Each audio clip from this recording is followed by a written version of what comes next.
પ્રેમ કર્યો શાળાએ અને સજા મળી જીજાને। કાપોદ્રા પોલીસે પ્રમોદનું અપહરણ કરી હત્યા કરનાર બે ઇસમોને ઝડપી પાડ્યા છે। 8 એપ્રિલ 2025ના રોજ પ્રમોદ સાંજે 6 વાગ્યા બાદ ગુમ થયો હતો। 9 એપ્રિલમાં એક કાપોદ્રા પોલીસે આરતી દેવી આપેલી પતિની મિસિંગ ફરિયાદ નોંધી હતી। પોલીસે મિસિંગ ફરિયાદ બાદ તપાસ શરૂ કરી અને ઘટના સ્થળ નજીકના સીસીટીવી ફૂટેજ ચકાસ્યા હતા અને આ મામલે પોલીસે આરોપીની ધરપકડ કરી કાયદેસરની કાર્યવાહી હાથ ધરી છે। કાપોદ્રા પોલીસે પ્રમોદનું અપહરણ કરી હત્યા કરનાર બે ઇસમોને ઝડપી પાડ્યા છે। 8 એપ્રિલ 2025ના રોજ પ્રમોદે સાંજે 6 વાગ્યા બાદ ગુમ થયો હતો। 9 એપ્રિલ એક કાપોદ્રા પોલીસે આરતી દેવીએ આપેલી પત્ની મિસિંગ ફરિયાદ નોંધી હતી। પોલીસે મિસિંગ ફરિયાદ નોંધ્યા બાદ તપાસ શરૂ કરી હતી।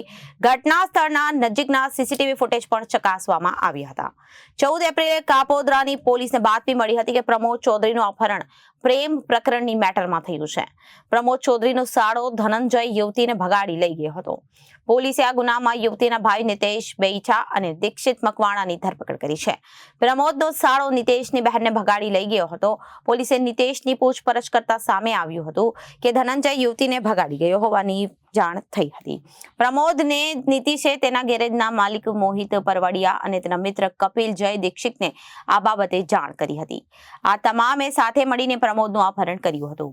ત્યારબાદ પ્રમોદની હત્યા કરી નાખવામાં આવી હતી। પ્રમોદની લાશને પીપોદરા કેનાલમાં ફેંકી દેવામાં આવી હતી।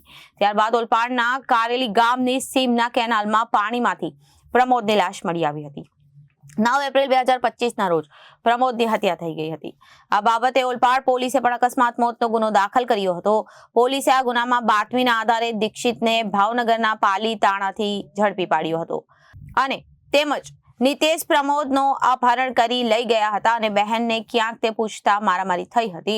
પ્રમોદ બેભાન થઈ ગયા। ત્યારબાદ પ્રમોદને પીપોદરા નહેરમાં ફેંકી દેવામાં આવ્યો। ત્યારબાદ તમામ લોકો પોતપોતાના વતન ભાગી ગયા હતા। જોકે આ મામલે પોલીસે આરોપીની ધરપકડ કરી કાયદેસરની કાર્યવાહી હાથ ધરી છે। Bureau report Janadesh news Surat.